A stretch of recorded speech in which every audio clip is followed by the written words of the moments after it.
Em homenagem a esse homem, esse grande governante brasileiro, que ajudou a consolidar o nacionalismo no país, eu deixei a minha barba, em homenagem às barbas do imperador. Caralho, essa foi muito boa, né? Pois bem, vamos lá, gente. Então a gente trabalhou agora, né? A gente acabou de ver a política do Segundo Reinado, como se organizou a política do Segundo Reinado, vimos como se organizou a economia do Segundo Reinado, falamos dos imigrantes, e agora é importante a gente falar, né, da construção desse nacionalismo. E isso vai envolver algumas medidas internas, como umas medidas externas, a política externa, que é um grande divisor de águas na história desse Segundo Reinado, do Segundo Império Brasileiro, como alguns preferem chamar, tá? Então eu gostaria de lembrar, por que eu estou falando que Dom Pedro II foi o cara que ajudou a construir, a consolidar o nacionalismo? Primeiro porque, diferente do seu pai, Dom Pedro I, ele não teve uma política, uma postura autoritária e violenta em relação aos brasileiros. Sempre pairou um modelo de conciliação entre o governo e os seus governados. Isso é muito importante. Dom Pedro II sempre foi muito erudito, foi um homem que sempre procurou os livros, procurou a sapiência, procurou o saber. Então isso também ajudava bastante naquela construção da imagem do imperador, na construção da imagem do monarca. E Dom Pedro II soube explorar isso muito bem. Internamente, houve um investimento significativo, por exemplo, no teatro. O teatro que valorizaria, junto com aquela ideia do romantismo nacionalista, iria valorizar o índio, a figura do índio, o indianismo, que aparece muito nas nossas aulas de literatura, mas também podem aparecer nas nossas provas de história. Então, valorizar o índio como a figura, efetivamente, do brasileiro nativo. Na verdade, é até curioso, porque é um índio que não estava inserido dentro do cenário, né, da sociedade brasileira efetivamente. O índio sofreu um processo de isolamento, que até hoje a gente pode perceber, mas ele foi utilizado naquele momento pelo movimento romântico, na literatura, no teatro, como um símbolo de nacionalismo no Brasil. Isso é muito importante e interessante para a gente. Outra coisa interessante é a criação do IHGB, o Instituto Histórico e Geográfico Brasileiro, criado ali no final da regência, início do Segundo Reinado.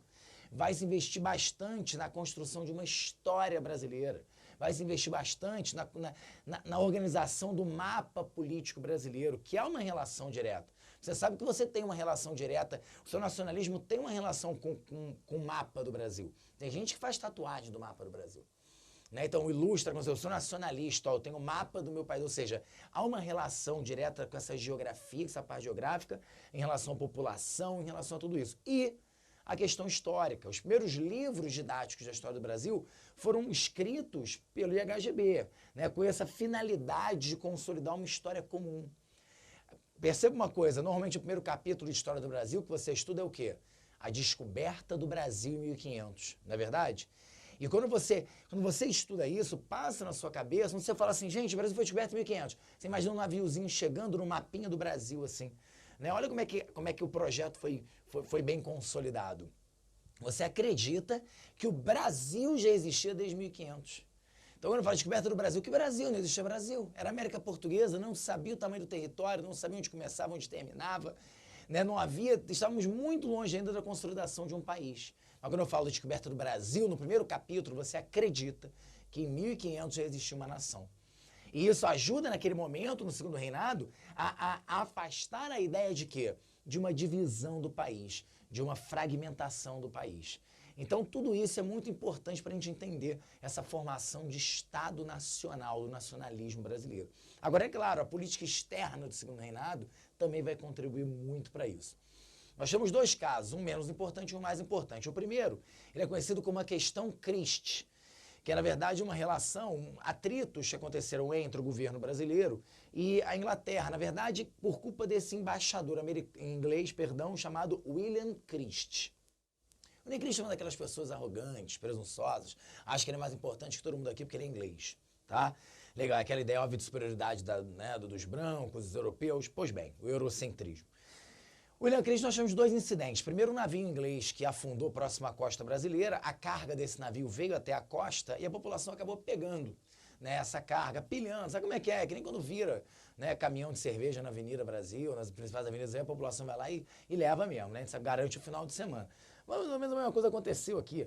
Uma coisa simples, que a culpa, obviamente, não é do governo brasileiro, mas o William Christie diz que a culpa disso era do governo, que eles tinham que ter zelado pela carga inglesa e que eles agora tinham que indenizar a Inglaterra pela carga que foi roubada. Legal, esse mal-estar continua quando temos outro incidente. Oficiais ingleses se envolvem, né, em uma briga, em atritos num bar no Rio de Janeiro. A polícia é chamada, né, óbvio, o dono do bar chama a polícia chega, prende todo mundo. Prende não, leva todo mundo detido para a delegacia. Chegando lá, os oficiais ingleses se apresentam e são liberados imediatamente.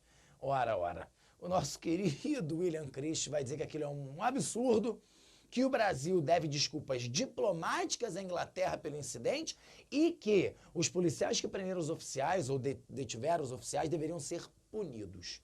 E nesse momento, Dom Pedro II tem uma posição bastante interessante. Ele vai dizer o seguinte, não é bem por aí, quem deve desculpas ao Brasil é a Inglaterra pelo problema causado pelos seus oficiais. Olha, a coisa chega a um ponto que isso vai para um tribunal internacional.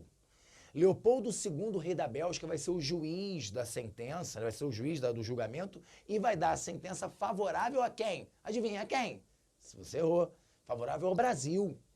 Vai dizer que o Brasil tinha razão no caso e que, de fato, a Inglaterra devia desculpas ao Brasil. A Inglaterra se nega a fazer isso.